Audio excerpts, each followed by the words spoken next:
Hey guys, welcome to the World Championship Series Challenger League, as we are in Group G today here, taking over from the lovely job that the Game Social guys have been doing for us for the other Challenger groups. My name's Kyle Laris, alongside Targa. How are you doing, man?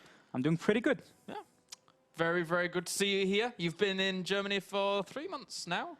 Yeah, I moved to Germany in February, at the end of February. And I've been living close to Dennis, Take. Yep. Playing from his apartment. Laddering, practicing, and yeah, preparing for the upcoming tournaments. Good stuff, good stuff. Things like DreamHack and Home Story Cup, I believe. Definitely. Awesome stuff. All right, so today we have a group full of pretty cool talent, actually, in the form of people such as ThorZaiN, Mana, Bishu, and FireCake. And we can actually look at the brackets here before everything gets underway.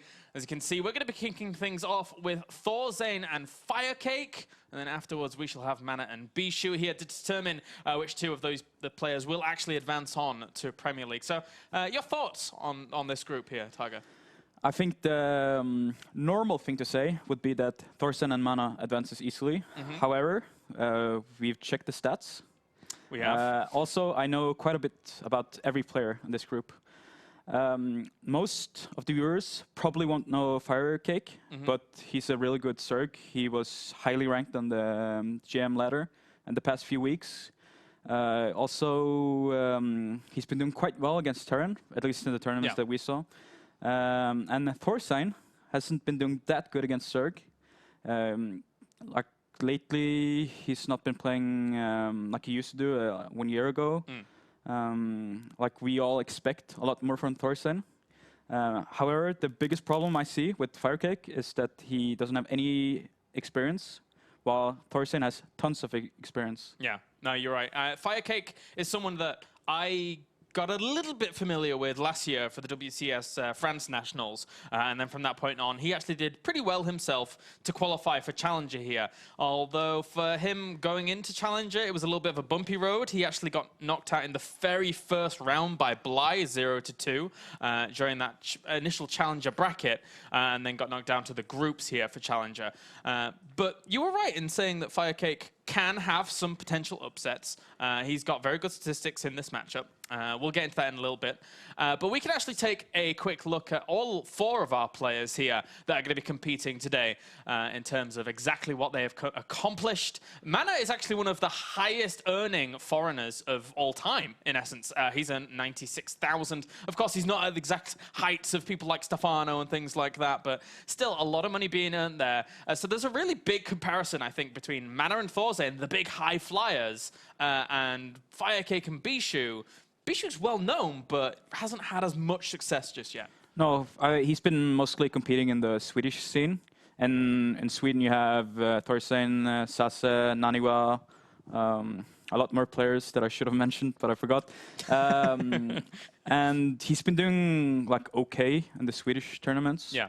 I know that he has some second places. As we can see, he won the Swedish Esports Cup. He also got the 4th place at the Thor Open, which Vortex won and Snoot came 2nd, and then Nursio came 3rd. So, and there were a lot more good players at that tournament. So getting 4th place at that tournament is actually a pretty decent achievement. Yeah, it really is. Bishu's kind of one of those Protoss players that has flown under the radar for, I mean, forever, since his career ever began. And he does actually perform extremely, extremely well. So we'll see if he's able to take it out against Mana initially, and then see if he's able to go further from that point on. But aside from that, Bishu right now is actually not on a team. He's just not on a team. He was on Dignitas. He left Dignitas a long, long time ago. Yeah, yeah. Which was a bit surprising for me, I think. Like he wasn't really achieving anything at the point where he left them. I don't know the details of why he left or not. Like maybe Dignitas wouldn't want to give him the same contract, or he wanted a higher salary or whatever. Yeah. But I think it's hard for him to get a team that, like, I think that he wants a big team, like an EGTL, so on. But at the moment, I don't think they're searching for players, unless they're actually winning tournaments. Yeah. Bishu is absolutely capable of doing stuff like that.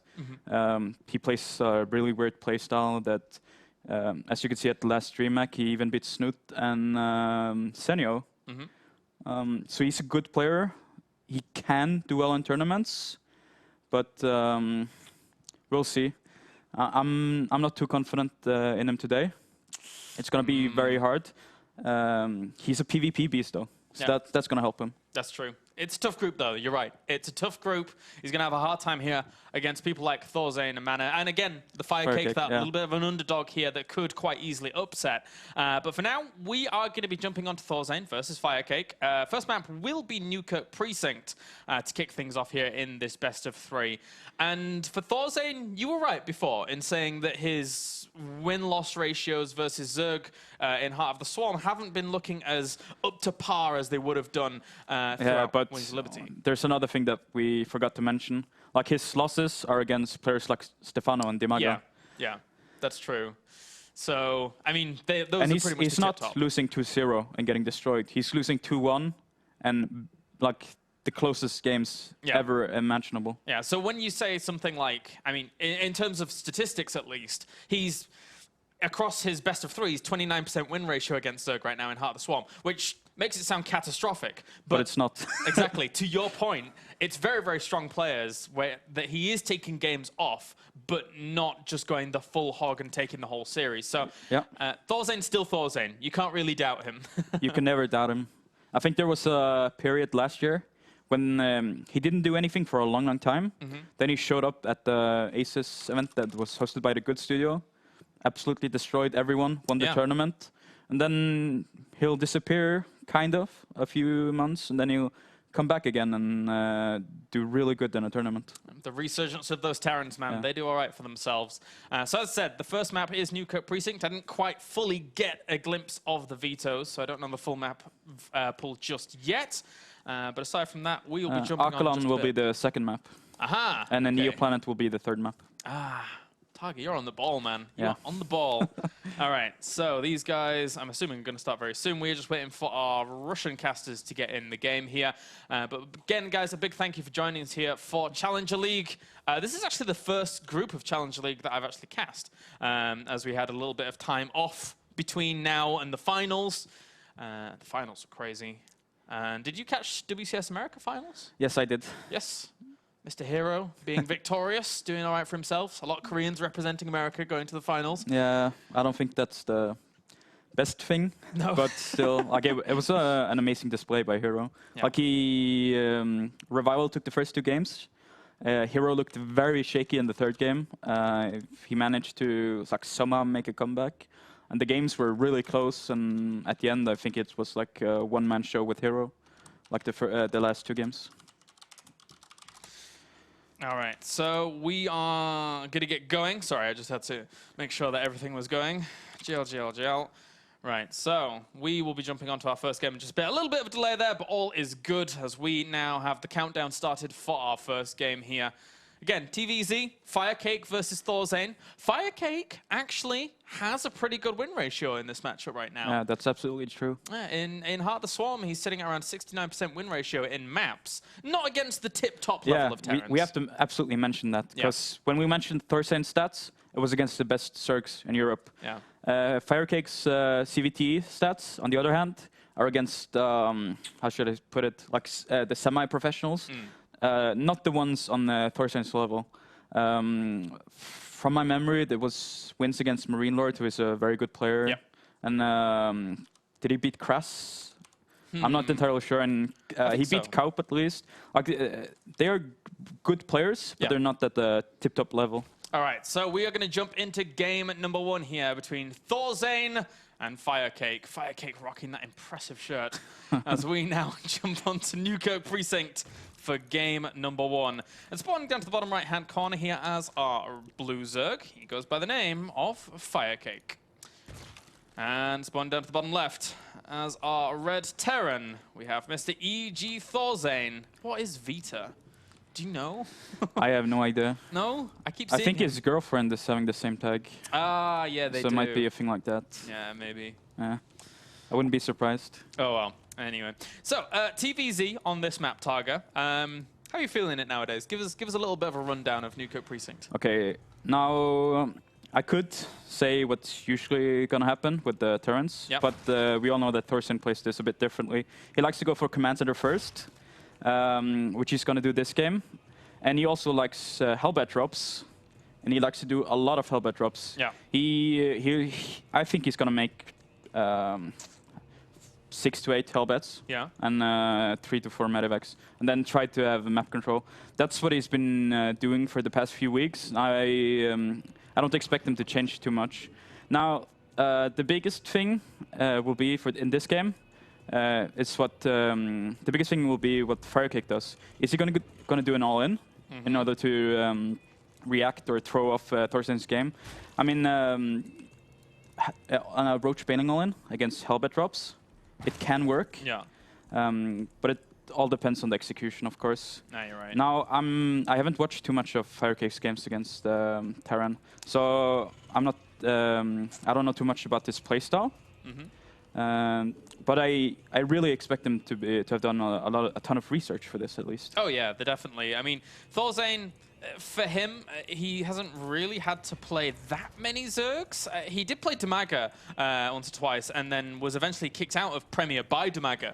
Yeah. That was very, very close indeed, right down to the wire during the round of 16. So ThorZaiN comes off the back of, you know, again, losses to tip-top Zergs, but very, very close games. So ThorZaiN here has to be that favorite. He goes command center first. He goes for the barracks into the gas as well. So has that possibility of teching up from this point on. And again, despite FireCake's very, very good win ratio in this matchup right now, he's still going to have a hard time here against ThorZaiN. Yeah, and we can see that FireCake didn't make any gas. He actually doesn't even know about the command center first, because he sent the Overlord to the rocks, if you can see it. So he has no idea what ThorZaiN is doing. Now this is actually not that good for FireCake, obviously. He made some links though to scout, but really you don't want to make 4 links against someone that does command center first. This one Marine should be enough. Like, he might pull some SCVs, but he shouldn't suffer any losses to this. Obviously, if FireCake had scouted this, he would just be full drone mode, or even taking a gas, or a super fast third base. He's doing something really unorthodox here, though. I'm not sure if it's on purpose or not, but he's sending both queens out, so he might do the TLO move. Yeah, just to try and drop some creep there. Zerglings are going to run on forwards. They will actually get in here, so they can potentially get a full scout off. Does have to pull in a few SCVs here to deny that. And, ooh, even traps those guys in so he can get a few more kills. One of the Marines does go down. Yeah, he lost the Marine. He saw the reactor and the factory. It's not a big deal. However, because of his Overlord positioning, it's going to be very hard for him to see the armory that was just placed. Did he see the second gas of ThorZaiN? No, he didn't. So he doesn't know that he's playing against 2 gas. Now, this, I mean, you can make assumptions. This is ThorZaiN after all. So you always have an idea what he's going to do. And as I said earlier, this is going to be Hellbat drops. But if we look at FireCake, he did the hatchery cancel to spawn the creep, and now he's spawning creeps with his 2 queens there. Getting that going really, really quickly, and even spreading just the... That's actually really, really methodical how he spread that creep. Yeah, getting the first 2 going forwards. He's doing a tiny mistake now. I think he's gonna... Or he should be, at least. He should have creeps all over his main base. Right now, he doesn't have too much vision for the medevacs. Yeah. Like, you'd like to have creep all over your main base here. Anyways, he made a wall now. So the 2 Hellions that ThorZaiN made to scout, they're obviously not going to be able to do too much. I think FireCake is doing the correct thing now. He's making roaches. But again, like, he has almost no idea what's going on. So he's doing this kind of blindly. And if ThorZaiN did something else, which would be really smart at this point, FireCake would be far behind, but now they're kind of even. It all depends on how much damage the Hellbats are going to do. Yeah, one's already on the way in. It did technically get spotted just a little bit by the Overlord, so, but still, he doesn't have that vision in the main. He didn't see it. He didn't see it. Yeah. He hasn't reacted to it. Clearly. But this is going to do a ton of damage. Yeah, it really could do that. Queen has to start focusing down on that medevac as quickly as it possibly can do. The drones that will not too many, toasted. But we'll actually have to pull those drones only back 2 of them died, but if he gets this queen, that's actually really huge. And now he's going to get away. Too bad. And now there's going to be a threat of this medevac and 2 Hellbats. He's going to have these 5 roaches in his main base. Also, he should bring more queens up. Let's see, what is ThorZaiN actually doing? So there, so there's more Hellbats on the way. Another medevac. And there's 2 Hellions parked outside. He should try to deny some creep, though. And he's actually going for the melee weapons as well as Carapace here, so not wanting to commit too much to those roaches, wants to go for a more melee-focused mid or late game here, which is a pretty cool idea, but you have to deal with the Hellbats first. Yeah, I absolutely agree. And now you can see ThorZaiN has 3 medevacs filled with Hellbats. Now I think this can do a ton of damage. He's just gonna... Oh, what he's going to do. Okay, so he put on the afterburners, and he's going to go for the second base. That's a lot of queens, though. He can do quite a bit of damage to those medevacs, but he will end up boosting away from them. How many drones did he get during that? He got 5 workers, so not the biggest of pickups. And he gets away with 4 of the Hellbats. It's an okay trade. The biggest issue for FireCake is that he can't really... As long as ThorZaiN controls these medevacs correctly, he'll have a really hard time killing them without Muta. So there's always this threat about Hellbats, and I mean it's not fun to play against, especially when ThorZaiN is controlling the Hellbats. Yeah, these drones trying to get away as best they can do, and to be fair, actually they didn't do too bad for themselves. Only 3 end up dying. He's getting range as well now here as FireCake, so really trying to ramp up the diversity in terms of his upgrades that he's going to be getting. Layers on the way as well. And FireCake for now, I mean, he's got good creep spread going in the middle of the map, but it's not really going to help him out too much once ThorZaiN gets this 3 bases worth of economy really going and fully fledged. Yeah, and ThorZaiN took the bases really slow. He could have taken them much earlier, but instead he plays it safe. And now he's trying to do some damage with another medevac drop. Other than that, he's just macroing up, getting his upgrades. Oh wow, he has a lot of Rexes. 8 Rexes so far, I think. Whoa, really? Oh wow. Yeah, he does have quite a lot. In fact, maybe that's even 9. That's 9. That's 9 racks that he's just actually so it looks like he's going to go into Bio Hellbat. And he did this against me a few games yesterday. Yeah. Now the problem with the Bio Hellbat is that you don't have anything to kill the Banelings. Now with the Widow Mines or Siege Tanks, or at least with tanks, you can target down the Banelings. You control the fight much easier. But with this army, you're so dependent on your opponent not having any creep spread at all, so you can prepare for the attack. Also, are you in essence hoping that the Banelings trying to crash into separated Marauders at the front and just rely on your control back from there? I think the way that they micro this is they just send back the Marines. Ooh, and now there's a small skirmisher. Yeah, indeed. That's a lot of damage actually being done here from FireCake, but at the same time, the Bio holds on strong. Will now push on forwards here. 1-1 is finished for this Bio, whereas the Roaches actually don't have that missile upgrade just yet. Yeah, he didn't have any Banelings. All he had was Roaches and Lings. You do not want to fight this army with the Roachling army. Yeah, and he had the Baneling Nest actually finished, so there was all the room in the, well, technically a little bit of room for him to get those Banelings out. Wouldn't have had centrifugal hooks, but he could have still tried to actually plow into that army. Yeah, and now his army is big enough, so I expect ThorZaiN to just... Oh no, he's... Okay. Just the reinforcements, man. Just to reinforce it. Parade. That's enough. Yeah, he's going to try and just continually produce and produce and produce. Yeah, he's rallying across the map. And he's doing way more damage than I expected. I thought that FireCake would have enough units to push this back, but he didn't. No. And ThorZaiN wasn't even controlling it. He was just attack moving. And he's already lost, well, he lost the 10 workers to begin with. He's in essence made around 80 workers during the entirety of this game, whilst ThorZaiN was still on 62. He's now pushing on continuously. 150 supply here to 97. FireCake trying to bring his drones down to this third location once again to try and keep himself in this first game. And now a few Banelings are coming in, but they do no damage at all. He's even separated just a few Marauders at the front here to try and maybe pick them off or at least soak up some of the damage. He target down the last Baneling as well. This is really, really good play here by ThorZaiN. Excellent play. And now he's even dropping the Hellbats and the Marines. Doing some extra micro. And there you go. GG for game number 1, guys. ThorZaiN making it look a little bit easier than I was expecting, to be honest with you. Yeah, well, to be honest, I think that FireCake did exactly what ThorZaiN wanted to do. Now, with the army composition that ThorZaiN made, that's an army composition that wants to play against a Roachling army. Yeah. That army composition, however, it cannot at all handle a Mutiling Baneling. If it fights the Mutiling Baneling, everything will be surrounded, and the Banelings will come in, and the Muta will pick up the medevacs.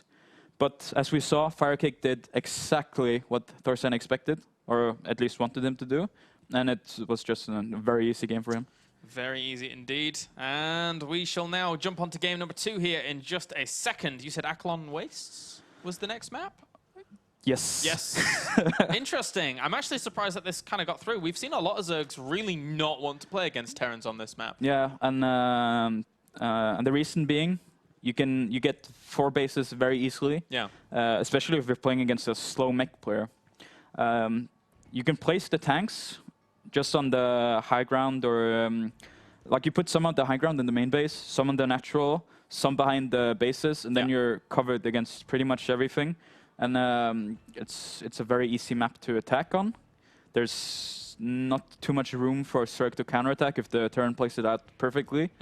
And I think the map favors passive play way too much, which sometimes makes for really exciting games, but usually it's a bit boring games.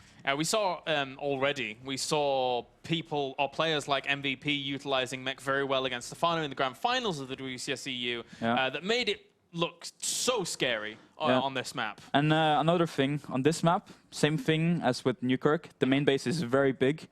You need to spread creep so that you can spot the hellbats or incoming drops way easier.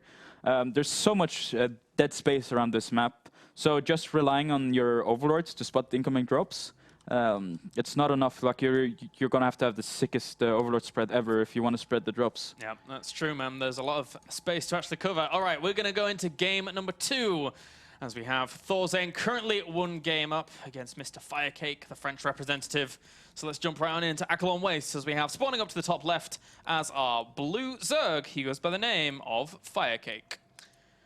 And spawn down to the bottom right as our red Terran, we have Mr. E.G. ThorZaiN. Currently 1 game up. Looking all right for himself. Wants to move on to Premier once again. Doesn't want to drop out.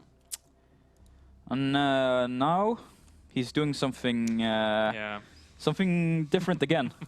I think this is going to be a proxy, probably a proxy 2x. Yeah. He made the depot in his main base, and now he's sending out the second SCV as well. If you remember from last game, FireCake didn't drone scout. He also didn't do a good job overlord scouting. Yeah. And I think ThorZaiN noticed that. ThorZaiN is a really smart player, and this is usually a free win. And I actually have a question to ask you about that. Normally, when you are a Zerg and you scout out, normally you would see, after an 11-11 racks actually coming, you would see supply depots at the wall and the second supply depot there as well. Yeah. But ThorZaiN's positioned that right in the back of the mineral line here.